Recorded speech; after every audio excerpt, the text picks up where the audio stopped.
Hey guys, today I'm going to talk about something that is really important to me and has really changed my life, and that is Jenkum. There's a new way for your kids to get high. They're using raw sewage. I couldn't imagine doing something like that. Sounds pretty sick to me.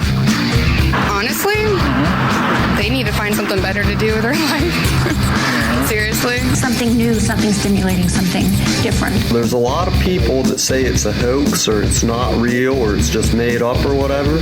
Now let's just get this out of the way first, so you can laugh it all off or whatever, You won't be laughing once you experience what I have and have your life change. But, it's human waste. It's, shit. This would be a fun thing to open on. I always remember the date of Columbine, the date of 9/11. Of course you would, because you're never forget. You have to be a fucking idiot. It's in the name.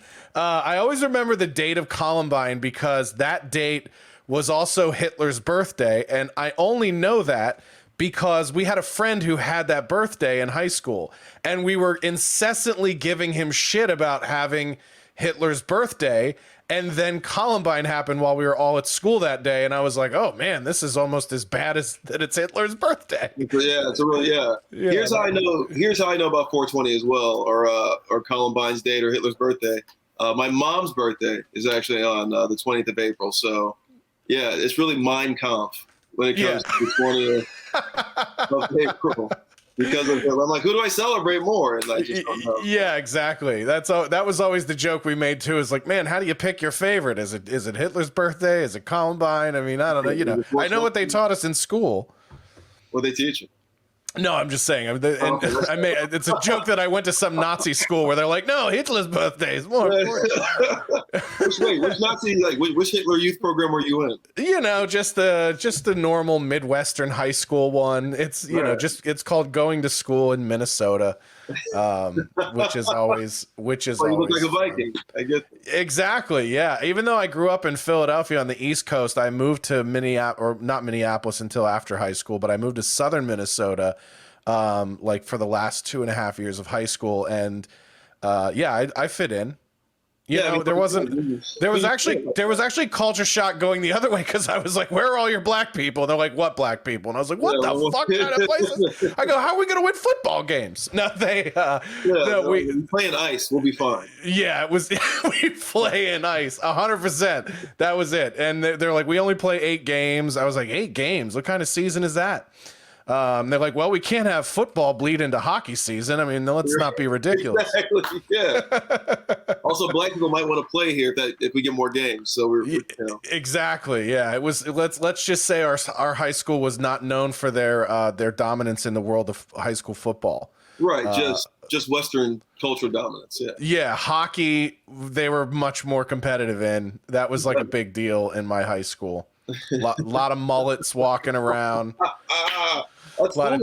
Yeah, it was weird. It was like going to high school in Minnesota in the late 90s, early 2000s is almost like going there in the 80s. It really didn't change. What's that? What's it like now? It's super diverse now. It's so the funny thing is the high school I went to is in southern Minnesota in a town called Austin. And Austin is famous for being the home of the Hormel Corporation. Oh, chili. Yeah. Yeah. Well, and pork products and pepperoni and everything else. Yeah. So there's a pig slaughtering factory, like literally a mile from where I lived. And it's like a mile in the other direction from the high school. And there's like times of the day where you literally just smell burning pork throughout the city. And because they had this massive, disgusting assembly line sort of factory job, they were tax incentivized to bring migrant labor from other countries. And so, which was a real hot topic of debate when I was in high school because they had just kind of started importing Mexican immigrants to that part of southern Minnesota to particularly work in the factories. And it was almost like a sort of like a pathway to citizenship internship because they were able to come and work and live tax-free for 7 years, but the company owned them for 7, modern day slavery, bro. Right. And the company basically owned their their citizenship for the first 7 years, and then they didn't have to pay income taxes for the first 7 years. So they were able to kind of come here, work for that corporation, build a life, and try to build some sort of, foundation to live on. I just learned something. I didn't know that that modern day slaves were like duty free. Like they didn't have to pay any taxes on them. Yeah. So and so obviously, and not to mention that it's like you're almost kind of, if you're the corporation, you don't have to worry about turnover. Like, where are they going to go? They're not going to go work somewhere else. You can call they're not going to run to another meat packing plantation. That's for sure. So, meat packing plantation. And so, and the funny thing is like, this was kind of the first experience I had with nice racism, because I grew up on the East Coast where there was just like regular racism, and then in the Midwest there's like nice racism, which is way more pernicious, because they're like, oh, those people there, they just got nothing down there, and we will, we really want to be able to, help them have a better life, but not if any white people lose their jobs. That's a problem. Just like, wait a minute, what? Complex racism. Yeah, exactly. It was like the multi-dimensional, and I was just like, this feels worse than just screaming the word spick at these people on their way to work. Like, this is organized, and you're having like community meetings about this stuff. And so it was doing this for my benefit, but this really actually hurts me and my people generationally. All right. Yeah, exactly. So it was like one of those things where I remember my first feeling about, like the really, really gross racism is this like secret, fake, nice kind that white people do in meetings behind closed doors, where they actually change policies and affect things that fuck with people of color, that they're at the same time exploiting for profit. It's like, and I was just like, so, that's no different than, what side you're talking about. Yeah, exactly. It's just like, I live in California, I get it. Exactly. So it's like, it was like training for the rest of my life. Basically, it was like, oh, get ready, because if you end up in Hollywood someday, this is what it is. Like, that's all it is. I mean, it is literally swept under the rug. It is that movie Crash. It's all that. It's crazy. Well, and it's also just like tokenism in the name of diversity. I can't tell you how many times I laugh when I like go into castings, or I talk to people that are casting projects, and they're like, I think we want to go black for this character, and you're like, what about this guy? And they're like, not black enough. And you go, what does that mean? And they just go, what the fuck does that mean? Like, black, like how black are we? Are we talking about pigmentation? Are we talking about musical tastes? What are we talking about? I remember being in a meeting with HBO and Russell Simmons' production company. And we were selling roast battles before we sold it, maybe like 2 or 3 years before we actually sold it. And HBO was just like, yeah, this would be good for our digital, HBO Go at the time. This would be good for our black bucket. We're thinking about bringing back Def Comedy. Black bucket. And that's what this woman literally said. She's like, this would fit into our black bucket. I'm like, do people really talk like this still? It's like 2017 or something at some point. I was like, this is crazy. Also a bucket. Like, why would you pick that item of all the things to be like? Buckets here, you've got your clean white, evangelical bucket. You've got your gay bucket. You've got your black bucket. Yeah, they definitely. I just gotta go on a limb here and assume that the gay bucket is a lot bigger. It's a gaping bucket. It's a pretty big bucket. I don't think I've watched a not gay show on HBO in like 4 years, which is pretty much like dumping over the black bucket. Was Mayor of Eastertown or whatever? Was she gay? No, I don't know if she was gay or not. But that show was supposed to be making fun of like people from where I'm from, like suburban Philadelphia, just trash. And I haven't watched the show yet, but everything I've read about it and all the clips I've seen, I'm like, it feels like they kind of nailed it. Yeah, you're like, this is my aunt. Yeah. Yeah, they're just a trash people who are saddled with misery for no reason and yet refuse to do anything to improve their lives. Well, maybe that's why you don't want to watch it, because you lived it. Yeah, exactly. Well, none of my family were cops. All my family were like government workers in other avenues. Like they all went into the service or worked for went into the Navy. And then almost everyone in my family worked at the Philadelphia Naval Shipyard before it closed. So they were all, what's that? So shit, that's crazy. Okay. Yeah, so they You're like Wire season 2. You're at the docks. Yeah, my dad was a foreman rigger, and make sure you know that I said with an R, rigger. I want to make sure we don't have any issues here. That one gets a little confusing for people that don't know nautical terms, but yeah, so his job was essentially to, when they would bring aircraft carrier into the dry dock to work on them, my dad's job essentially was to set up the craning system that runs through the aircraft or the ships and submarines that they would essentially use to move equipment through the chamber. So the only example I can give to people is like, if you ever saw the movie Under Siege with Steven Seagal, they're welding I-beams throughout the thing to move the missiles through the subs. That's what my dad did. So Oh wow. yeah, basically he and any other stuff like that, move it, because you'd have to use a lot of cranes and different things, and he was like one of the foremen in charge of that, and then took early retirement in his early 50s and hasn't worked in about 30 years. So Badass. yeah, I mean, and then my sister was an went there with a little bit of an engineering background while she was in school. My brother worked there for a little bit as just sort of like a laborer, did like painting and different stuff, and now he has his own construction business. So my sister Erin and I are the only ones who did not go into the military or work for the government in really any capacity. So we come from a long line of, typical Philadelphia Irish immigrants. Yeah, working in the shipyard. Yeah. Literally a shipyard. Yeah, a literal shipyard, but which then was bought by a German company named Kvarner, taken private from the government, which shouldn't concern anyone, right? Like, no, we sold our Navy shipyards to the Germans. We figure everything's chill now, so we're good to go. We trust the science. We trust the science. That's one of the reasons I wanted to have you on, Brian, because I watched a podcast you did recently where you kind of talked about, people's apprehension or aversion to the science. And I'll use air quotes, right? Science, which is such a fun term that's just thrown out everywhere these days. Right. It's a pretentious term now. It's like, if you don't trust, it's like, you don't trust the science, and science, the whole basis is to study it, and it's going to evolve, and there's hypothesis and there's trial and error, and it's constantly evolving, which makes science so fun because it isn't just fact end all be all. We're looking for the facts. Yeah, and it's funny how people they're almost using the word science in replace of religion, because what they call science is really sort of an unwavering belief and trust in an idea, which is completely unscientific. Right.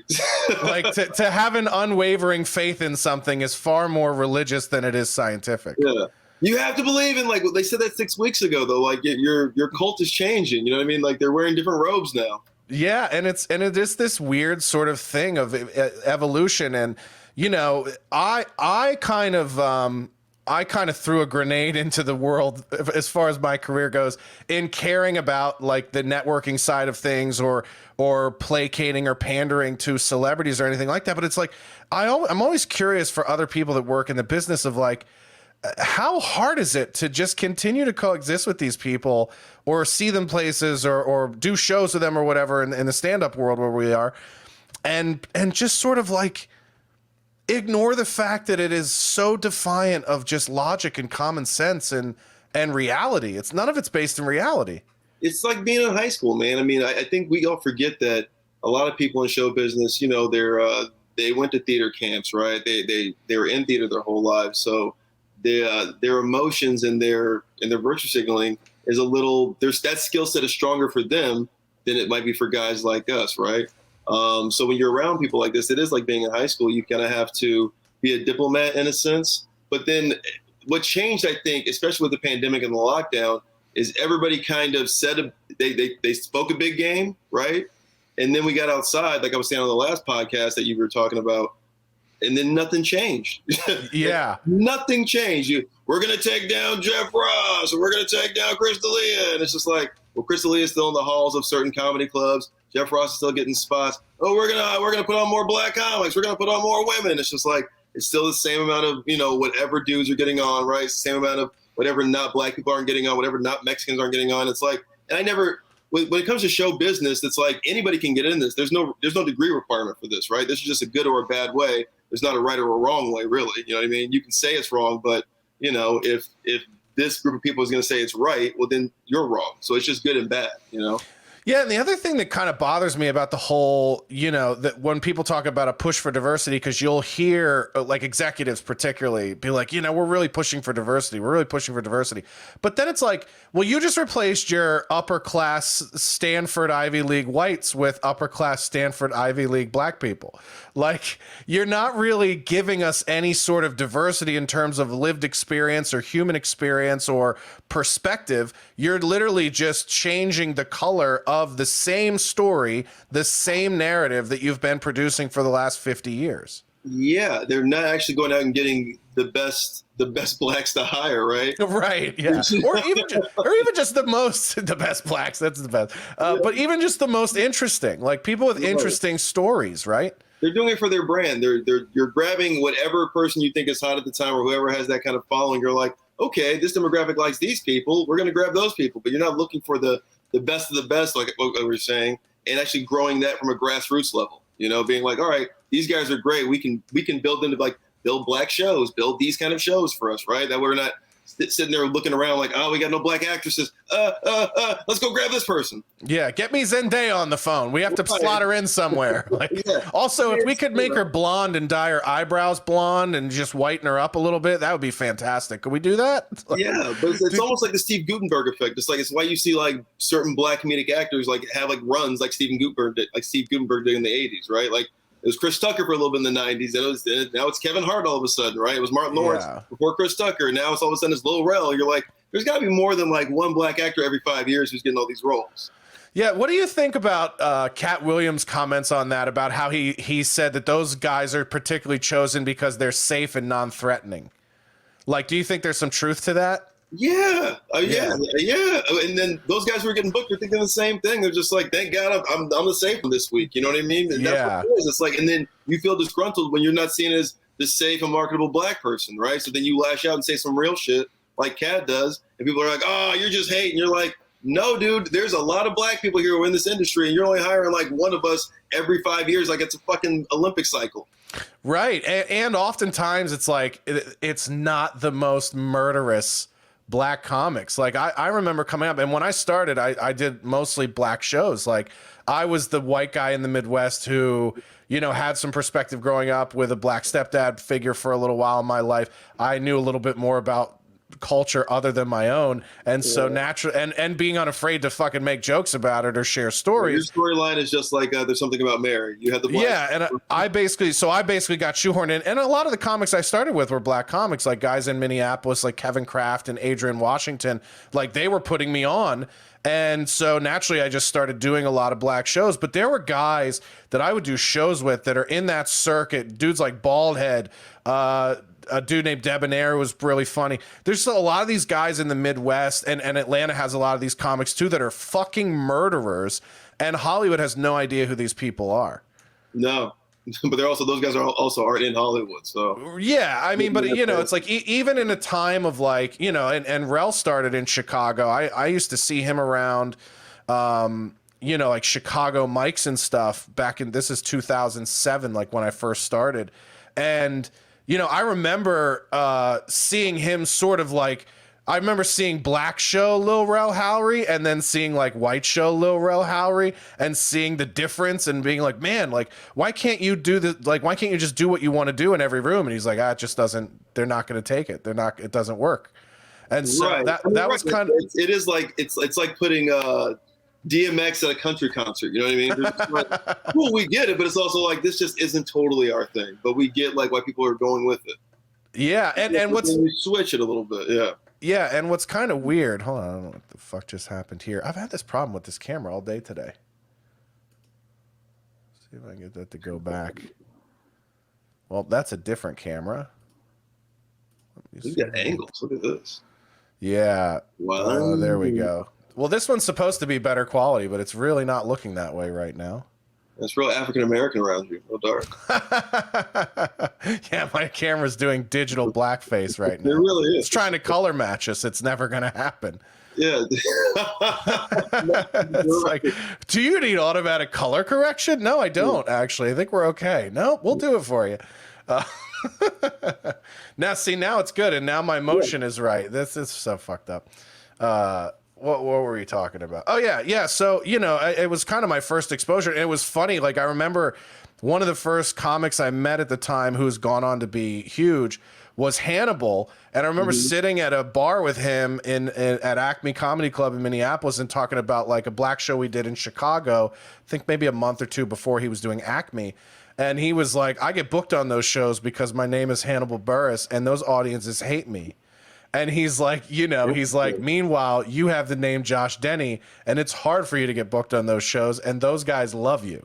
Love you. Yeah, and he's just like, because you're like this silly white guy who knows things about black culture, and so you're like the token to them, like I am sort of the token to these like alternative white clubs. And then sure enough, like Hannibal's, a lot of his career very early on was like Comedy Central got their arms around him, loved him because he was very much like, same reason they love Ron Funches, right? Like the very not scary mainstream, heady. So I remember everyone kept calling him the Black Mitch Hedberg when I remember hearing that. Remember that? That was like Hannibal's thing when he first came. Everyone's like, oh, he's like the Black Mitch Hedberg.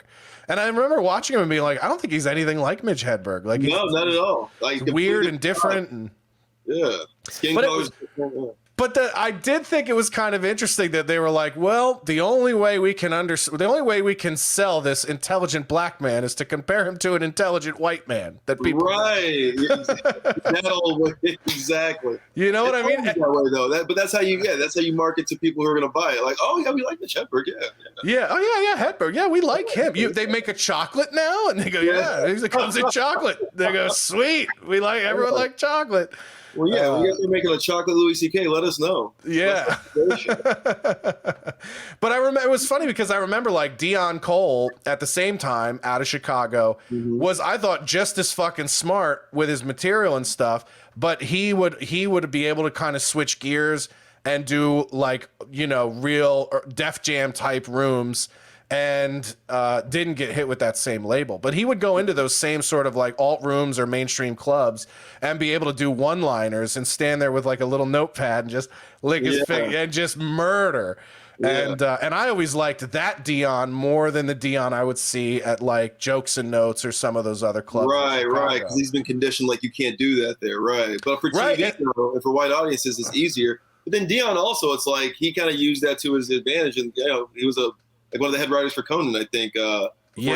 Box. Yeah, and then went on and did Blackish, and I think was not only on that show for a long time. I think he wrote on the show too. Yeah, wrote, acted on it. He was in another thing on like Fox where he was acting. Yeah, he kind of took off. Great. Yeah, he's one of the guys that is like way more talented than his resume, I think, speaks to. Yeah, there's a lot of dudes like that in our business.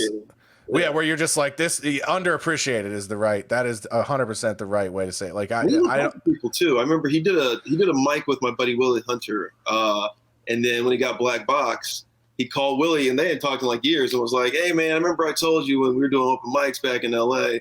that if I got something, I hook you up. Well, I got something, so send like 10 jokes, and then they'll see if it's good enough, and you can be on my staff." And then it happened. Yeah, that's always awesome to me when people sort of make good on those promises, because you hear way too many stories about that not happening. Yeah, it was cool. I was like, it made me respect Dion much more than I already had. It was just like, whoa, that's some loyalty shit. That's cool. Yeah, and there really isn't enough of that, like loyalty. But I've always been that way. Like I've always been like, once I find people that I like to work with and I fuck with, like I try to keep those people in my circle because I think it makes you better. Like there's this weird thing in comedy where I think a lot of times like people are afraid to like it's almost like the old saying. God damn it! Let me fix this. Lost you again, Josh. Yeah. Yeah, and then there's that I don't know why this one camera keeps shutting off. I think I'm running low on there we go. But then it kicks back on. StreamYard just hates this camera. This other camera's like, yeah, that camera, the built-in camera's too widescreen. Okay, there we go. I'm gonna have to make a lot of edits on this episode. There, what were we talking about? Oh yeah, no, there's this weird, I've always had the mentality of like with comedy, iron sharpens iron. Like I want to be around other killers. That's going to force me to be a better comic. And then there is like this weird, I always tell this story of like, I used to do Tripoli shows in the main room, which were really the only main room shows I would do. And, I would sit in the back there and just listen to like these millionaires, like our comedy friends that are millionaires, like bitch back and forth and bicker back and forth about who has to follow who on the lineup. And I'm just like, dude, like you're already so far past the finish line. Like what the fuck difference does it make if Whitney has a better set than you tonight? Do you know what I mean? Right. It seems like such an arbitrary thing. Yeah, I appreciate that though. It's like, cause I mean, the following thing I don't like so much, but like, then just step up. I mean, that's what Tripoli's all about. Right. Like, step up. Right. Like, and I my mentality has always been like, if somebody goes and murders in front of me, I'm like, oh, I gotta keep it going. Makes like, the show better. I gotta ride. Yeah, I gotta ride that energy and to either take it to a new level or it's just like, you know, if you bring it to a halt afterwards, then you fucked up. But it's like it's on you to keep the wave going, right? So I don't know. Even like when I go on the road, I don't. Jesus Christ. Even when I go on the road, let me see if I can unplug this and plug this back in. Maybe that'll make a difference. My audio is not connected to it, so that's not a problem. Yeah, if this keeps doing this, I'm just gonna switch to the other camera. It's so weird too. Like, see how it comes in shitty like that, and yeah. When I switch them back and forth, like that's just a regular computer webcam, and then now it's fine. All right. You know, even when I take people on the road, I always try to take people that are hard to follow because, like, I think if you take somebody that's not hard to follow, you get lazy. Like, you just get lazy on the road, and you just sort of like ease into your set instead of being like, "Fuck, man, I got to go out there and like really do well." Yeah, make them forget about whoever I just brought out here. Yeah. How do you feel like everything's going to change now in the pandemic in terms of just stand up and stuff? I mean, obviously, you know, the one thing that kind of blows my mind is clubs having vaccine mandates here in LA. It seems so anti the nature of comedians. Like we're naturally contrarian people. Yeah, because you think about the 70s and the 80s are like, they wouldn't have done that. They would have like stood up against it. Yeah, who was it? Who was it that was it Erica Rhodes that tweeted that of like you know, God forbid we ruin the sanctity of places like the Comedy Store, which has long been a den of drug use and sexual assault with, you know, people being unvaccinated. Right. I was like, God damn, like she's not normally one to fucking flamethrow like that, but she really went for it with that tweet. Because then it's like, are we checking people for like the Gardasil? You know, I mean, like, are we checking people for all these vaccines? It's just this, it's weird.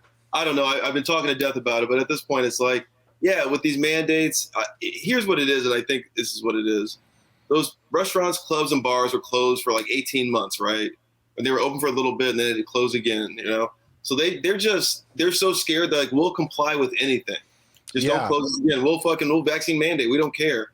But you're like, come on, man. Like, this isn't required. This is just like private businesses can say no, but the fact that you guys are saying yes, it opens the floodgates for like, all right, we'll do something else, you know? Like, don't let them say this. Don't let them do this. Don't let them do this. It's a slippery slope, and I sound a little first speech, you know, beat the drum, but I'm also like, yeah, if they're going to start mandating this, what else are they going to start mandating? Yeah, well, and it's also on the business's behalf, it's a weird acceptance of liability, right? So, like, if you're going to start, as a business, if you're going to say, well, we're going to mandate this because if we don't, then we are responsible for people getting sick in our business, is like, well, then you're also saying you're responsible if they're offended. And so now you're taking on liability as a club it's opening the floodgates to where you're mandating vaccines because you're afraid you're going to get sued if somebody gets sick. Then are you going to start mandating speech because you're afraid you're going to get sued if somebody gets offended? Because that's the line you're headed down. It's already kind of happening. I mean, like, you know, something happened with the comic, and they don't really put his name on the lineup right now just because of that. And that's what's kind of happening. You're right. I mean, the slippery slope is starting to happen, and it's starting to seep into the First Amendment, the free speech fucking profession. It's a little crazy. Yeah. What do you think about? You mentioned a couple of the controversies that have happened in this downtime of, you know, with like D'Elia's thing and Jeff Ross's thing. I mean, what are your thoughts on the way the industry has handled those? Because those are both situations where it's like the accusations are out there. but there's been no formal charges levied, and they both of those stories have kind of gone to sleep. But there is this sort of weird, this almost like a scarlet lettering of those two guys, even though Jeff is like constantly going up, and Chris, it just sort of seems to be hermiting and doing his own thing in his apartment. Yeah. Apartment. What am I talking about? He doesn't have a fucking apartment. Most apartments don't have a pool in the backyard. Well, I'm a little more privy to Jeff's thing just because I'm closer to Jeff. He's exonerated of those things. I mean, it was one person that came after him. She had been coming after him for years. Yeah, years, right? Yeah, like years. And she really started picking up steam when, the Me Too thing started becoming a culture and a movement. So she was trying to cash in on that, right? As somebody who's like a Jussie Smollett, will come in and try to take advantage of every time about black people. Let me, try to get some shine off of that. So she, if you look at her past kind of a thing, from what I had been seeing, what I've been reading, what had been being reported about her, she had a lot of trauma. So what's happening right now is she's trying to extort people. She's been doing it for years to her other ex-husbands. She tried to do it to Jeff, some other people who are big in the industry, not as big as a name as Jeff is. But Jeff is fine. I mean, he's still getting spots. People know he's exonerated of everything. But people did kind of drag him a little bit, and that's what's fucked up. The loyalty had fucking flipped on him, and now it's somewhere outside, and it's like, y'all niggas don't remember when you were talking all that shit on the inside? Right, like, yeah. Outside, and it's different, or what's happening? And that's the weird thing is, like, I met Jeff like 2 times. We're not close at all, but I find myself defending him in those fucking conversations all the time because I'm like, dude, this has been like, this isn't something that is being like criminally prosecuted. It's an accusation, which, by the way, anyone can hurl at any of us. Like, if you're a comic and you've done the road, we've all brought a chick back to the fucking room from a show, and maybe not all of us, I'll speak for myself, but from a middle of nowhere, Wisconsin. And all it would take to be on par with Chris or Jeff in these situations is for her to just go to the press and make an accusation of something that didn't happen. Yeah, you can say anything. Anything you want. It's like, you're just going to go with what, if I don't like this person, well then fuck this person. We're just going to say anything we can about this person. And it's amazing to me that woke people can be like, boy, look at how horrific it was for that to happen to Emmett Till. And then we are doing that to men today. Like, and there's almost this notion, and this is what I got in trouble for 3 years ago on Twitter, but it's like this idea that if they're white, it's fine. Even if they're innocent, fuck them. They probably did something, right? Which is what we used to do with black people. Yeah, like that's what cops used to say about wrongly convicted black people, is they would just go, well, they probably did or would do something. And it's like, what the fuck, man? Right. That's I used to tweet that before. Like when they say believe all women, I'm always just like, look at the Emmett Till photo and tell me to believe all women. I'm not gonna like I'm more into humanity than just like generalizing everybody and believing this person because this population of people have gone through trauma their whole lives. Not like other fucking demographics haven't gone through trauma their whole lives to deal with it as well. Not saying that one is better than the other, but it's also like I'm still not going to believe all these groups of people because they're liars too. Yeah, and women especially. Like, women are lying cunts a lot of the time. Who hurt you, Josh? No, I mean, listen, we don't have time. That's a whole other podcast, man. So many of these, dude. I could go through the list for days. It's not even that. It's just like, it's not even that I've been hurt. I'm just disappointed. Like, I just find myself so disappointed. Like, I tell my girlfriend all the time, we've been together for 9 years now. And I tell her all the time, like, if something happens to her, I'm done. Like, I'm out of the game. Like, I've had it. What's that? What are you gonna do? Go to dudes? Be pansexual? Am I gonna go to dudes? Yeah, Jesus Christ. Yeah, probably. No, I don't think I would do it. I would be welcomed by dudes. I found that out after having a show on Food Network for 3 seasons. You've got some rare qualities to you, brother. I mean, dude, the gay man. Listen, I think the highest a woman has ever rated me is a 7. I think gay men. I started at 17. Wow. So I mean, some of the forward stuff I get, they make me feel like I'm Jennifer Lawrence some days. Really? Look at you. Oh yeah. The gay guys, they're in the. I'll get these messages, and I like to compare them with, like, I have a bunch of female friends that do like OnlyFans and stuff. And I just had a couple of them on the podcast, but I like to compare notes. So I'll be like, hey, is this like any of the DMs you get? And I'll send it to them and they'll just be like, yeah, I have 100 of these in my inbox right now. Because it's literally guys trying to be like bashful. They're like, listen, I normally don't ever do this, but here's my dick. Let me know what you think. And you're just like, God damn. Wow. Yeah. So there was a period of time when I was on Food Network where I was like, I bet I have more dick pics in my inbox right now than 90% of women that complain about dick pics. Really? That's yeah. funny. It's hilarious. It's hilarious. And it's also like, this is why men could never be Me Too'd, because I'm so flattered that I could never be offended. Like, right. And when we were filming that show, I'd have gay guys come out to tapings and they'd take pictures and they'd be like grabbing me and shit. And I was like, Taylor Swift just sued a radio DJ for doing this. And I am just laughing through it. Because I need this, for my psyche. Yeah. Exactly. Just like, what a morale boost. Through the roof. Yeah, I was like, well, it's nice to be desired by. So even if it's not my cup of tea, it's just nice to be wanted, I'm pretty sure that's how most dudes find their way into the world of gay porn, where there's like, I had gone on so many auditions and I was just tired of hearing no. It was nice to hear yes for once. And oh my goodness. I mean, that's the first thing to ask them usually. Certainly after that I was fucked into oblivion, but yeah, it was nice for a second to feel like I was the one, Oh, that's so painful. That poor man, that poor young man. Yeah, man, it's silly stuff. It's silly to see that. And then of course, I just did a couple podcasts with them talking about OnlyFans changing their policy and then reversing course on that. And in all of these podcasts, I'll be like, yeah, if comedy doesn't work out, I'll have to do OnlyFans. Like I say it joking, and they always are like, yeah, you do really well on there. And I go, wait, what the fuck are you talking about? Like, no. They're like gay guys. They're like, you do real well with the gay guys on there. So really? I've been far more encouraged to be gay than to be a comedian in my career. Now I'm just thinking like, hey, what would you do for OnlyFans? Just like what? Just like put like pictures of your beard or like? I don't know. Listen, I'm sure the fellas have all kinds of ideas of what to. Listen, all I'd have to do is throw that question on Twitter, and I'd bet 100 replies of like, I'll tell you exactly what to do.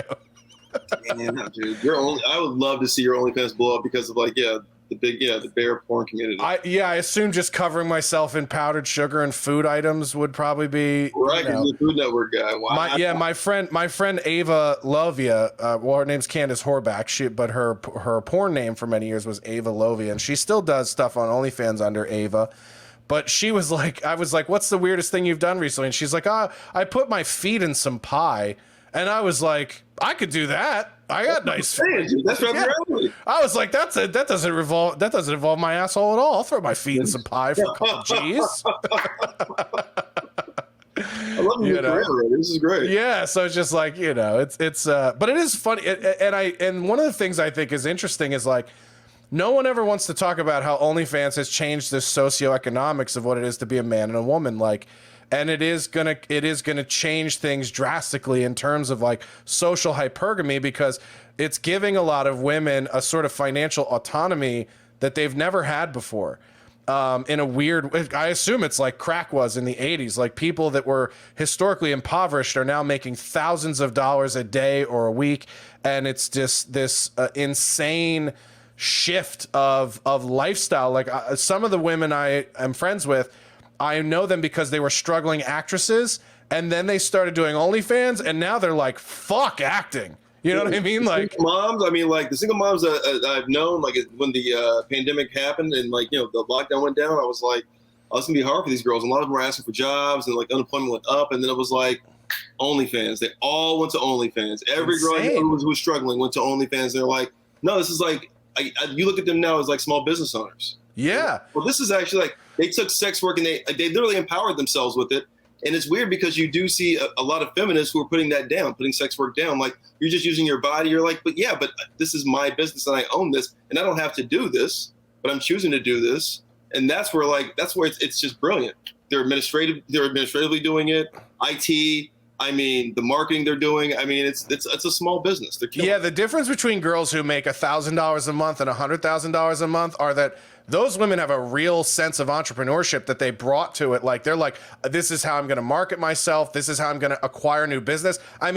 it's so crazy, but people don't realize. I can't remember what movie this was in, but there was like a movie where it was like a drug dealer was trying to go straight, and he was like, yeah, but I don't have any skills. And then the person he was working with was like explaining to him how all of the things he'd done are different business skills to like put on a resume. I can't remember. It was like a comedy or something.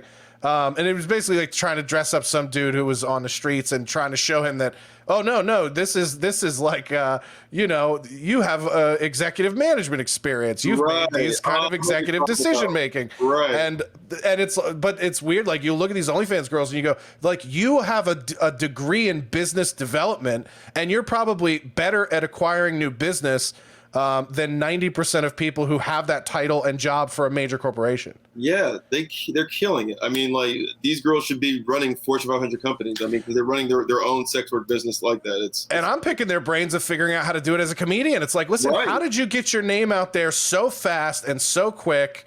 And, you know, like right up until the open your asshole part, I'm writing everything down and jotting notes, and it's going like, well, if I could do everything up till then and get a portion, yeah, then I'll be on my way. And then of course that's always an option, to just open the old asshole up and you know, see what we see. Throw some pie in there. Yeah, throw some pie and see, you're already improvising. Yeah. It's a total comedian mind of just like, maybe put the pie in your ass. I didn't even think of that. But to go back to like your question about like how do you coexist around people you may not respect or you may not like, it is like going to high school, because like I gotta go to this school, you know. So I think it's the same thing with comedy. It's just you like you said, steel sharpens steel. So you just kind of get the guys that you know can spit, or the guys you really do respect, and you just keep them around, and everybody else you're just like cool, unless they really fuck you, and then like then you go out. Yeah. I think that's totally true. And that's the thing though, is like, it's weird how these times have made strange bedfellows where like, I don't know Jeff at all really. Mm-hmm. And I only know Chris from doing shows. And then I like find myself defending these guys publicly just based on principle, not even on the individual person. And then you end up like talking to these cats and being like, oh shit, we had a lot more in common than we realized. And then you go like, oh man, like this is somebody that I would not have considered an ally or friendly at all before this thing happened. And then you kind of find that out. Like so many of my friends today are other people that have been quote unquote canceled. You know, people like Gina Carano and stuff. And it's just like, it's weird how we all find each other. And then you find out like, oh, you do this on the side? Like I do this. I like this. Or, I'm into this band, or I like this kind of music, or I like to cook this kind of food. And so it's weird. Like people are people too. Yeah, exactly. And also just the, you know, and then some of them are just absolute, you know, pieces of shit under it all anyway. But, you know, with Chris, it's like he was a little more gluttonous, so it's a little harder to like defend. But it's also Chris wasn't doing what Jeff was doing. Like, it's easier to defend Jeff because it is only one person. That person does have a crazy history behind them, and they've done those types of things before that they were doing to Jeff. But outside of that, like Jeff, I mean, listen, dude, if you've seen the Roast Battle, it's the ugliest casted show I've seen outside of The Biggest Loser. Like, nobody's uglier than the cast of Roast Battle. And you can tell because a lot of them are getting, like, they're not getting booked to act. They're getting booked to write things. You know what I mean? Like, they're just, they're good looking writers. You know what I mean? We all have a face for the writer's room. Yeah. So I'm saying, like, nobody else is booking paraplegics or HIV positive or trans people, or like, when we're not saying it, we're just saying that anybody can get it. And Jeff was the face of that. And he broke bread with a lot of people. He gave people a lot of their first credits. Yeah. And the fact that nobody stood up for that man and was just like, hey, you know what? Fuck that. I don't think he's like that. I'm going to wait till, you know, due process happens, you know? Yeah, that's the thing that bothers me the most. And I really hope comics, you know, it's not like we're not necessarily needing to keep lists on people, but I really do hope that people kind of keep in mind those people that were so quick to shed loyalty or abandon. Because I remember like when Roast Battle, when Roast Battle first happened, every person who had ever done a fucking potluck at the store would have like gobbled balls and dick to fucking have seconds of time on Roast Battle. Yeah, it was insane, actually. I'm like, how are you guys doing this to each other? This is so mean. And like, do you not care about these people? They're like, no, I want stage time. Everybody's so fucking thirsty in this town. Yeah, and then like that happens to Jeff, and then they just turn, and you're like, ew, dude, what just the fuck? That. Yeah, just like that. You just turn like you like nothing. Like he puts you on television. Has anybody else put you on television? Right. Yeah. And it's just like, that's a thing that's so fucking weird to me. And I've had people do that to me. Like, I've had people in the comedy world be like, you know, my association with Josh Denny is one of the worst decisions I ever made in my career. And I go like, oh, so all the good things I helped you with in your fucking career, getting you an entertainment lawyer, you know, taking you on the road, introducing you to club owners so you could try to get paid work. Like, that's all erased because we have different opinions on things. Why does everybody hate you? So fucking crazy. I don't know.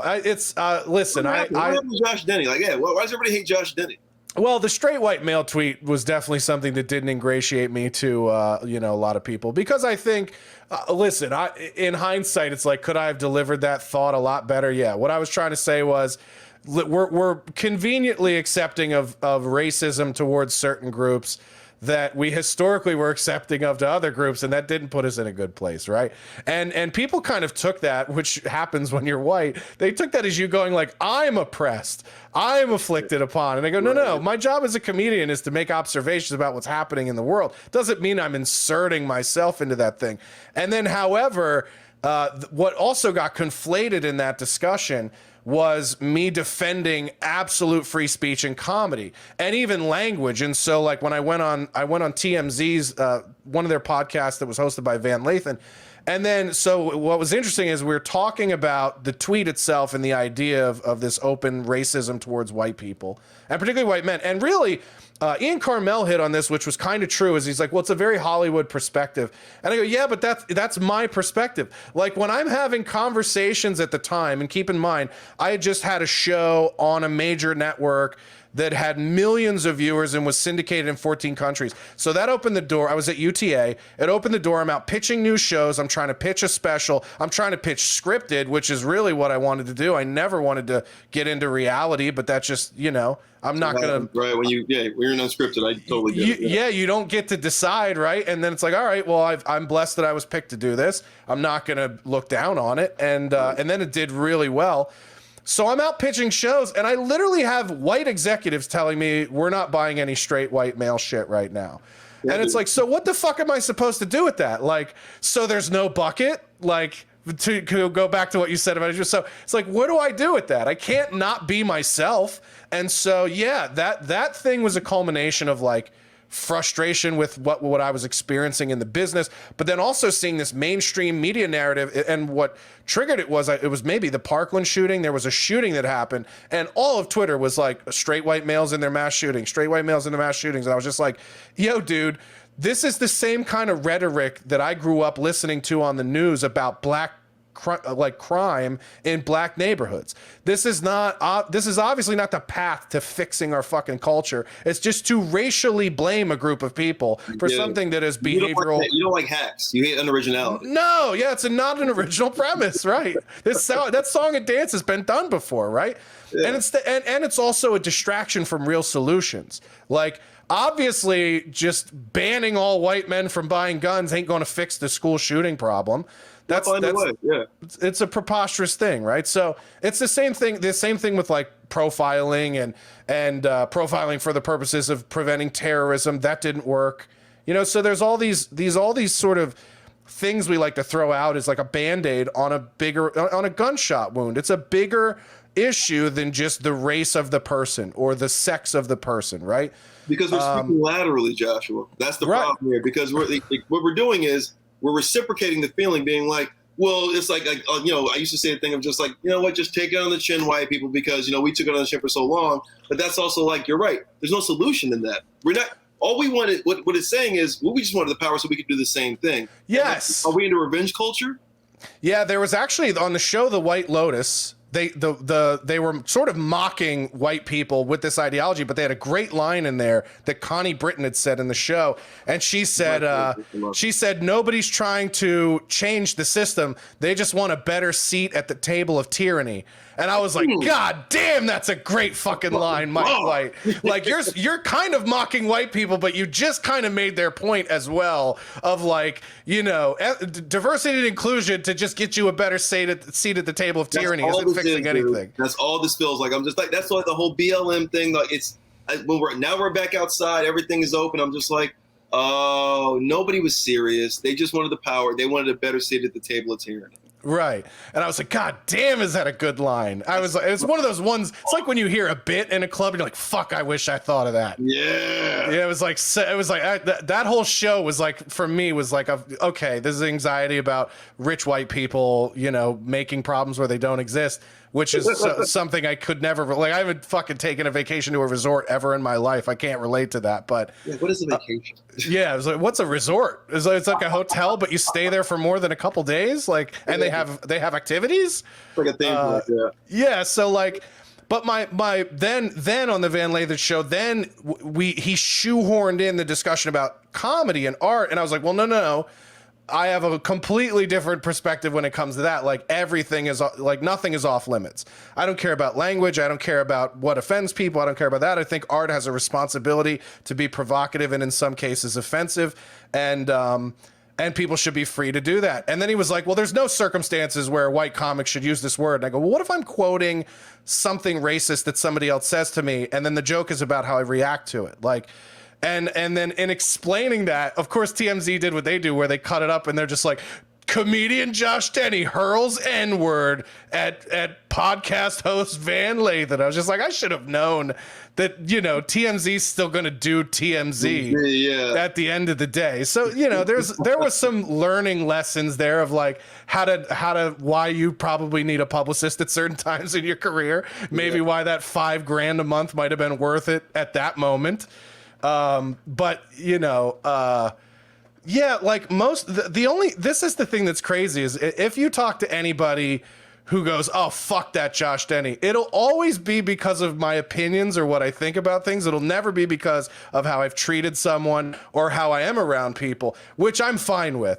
Like no one has a problem with me because of my actual character, because there isn't.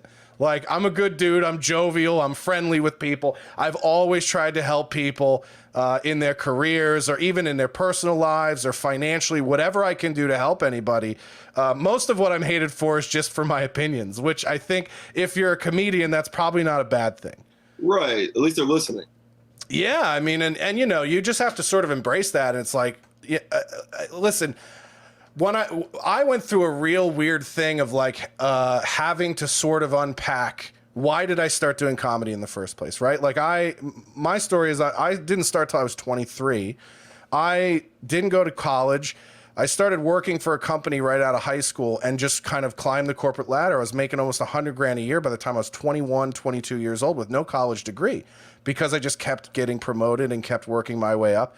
And then I got recruited to a startup company in 2006, Crocs Shoes, when they first started, and got a bunch of stock options. At one point, my stock was worth over $1 million at Crocs.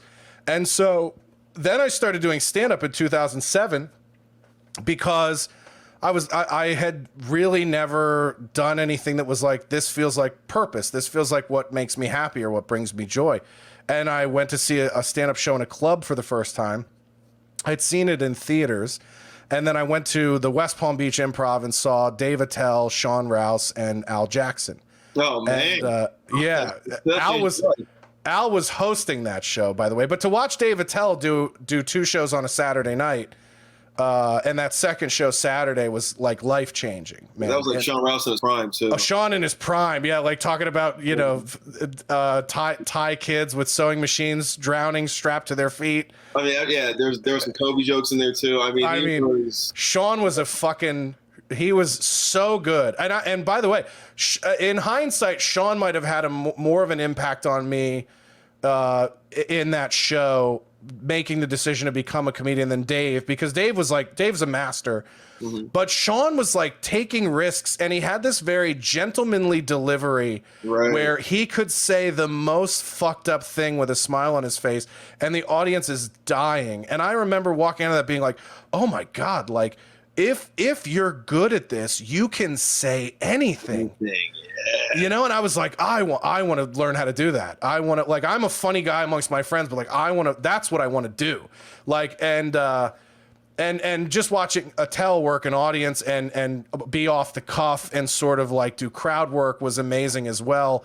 And And you know, I kind of saw the evolution of comedy because it was like watching Al Jackson host, you're seeing a guy, he had just stopped being a teacher at that time, was just pivoting to being a comic. So he's got, you know, at the time his closer was that bit about the note the kid had wrote him in school. Oh, yeah. Or it was like maybe a permission slip or something a parent sent in. But anyway, he would read that letter he got as a teacher, and you're like, okay, so this is a guy who's developing an act. Then this is a guy who's found his voice. And then Attell was sort of like, this is a guy who's found his voice, developed an act, has the whole thing tight. And now it's a draw. And is now a draw and is a murderer, right?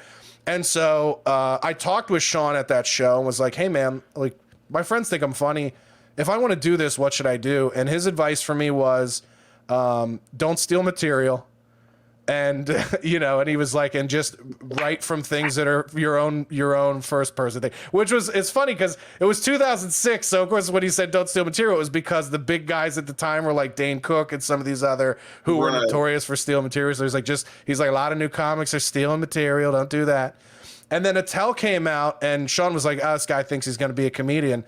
And Attell was like, busting my balls for like 20 minutes. And then afterwards, like at the end of that, I was like, dude, I really think I'm going to do it. Like, I'm going to go home, I'm going to find a mic and I'm going to write some shit and give it a go and see if I love doing it as much as I loved experiencing it just now.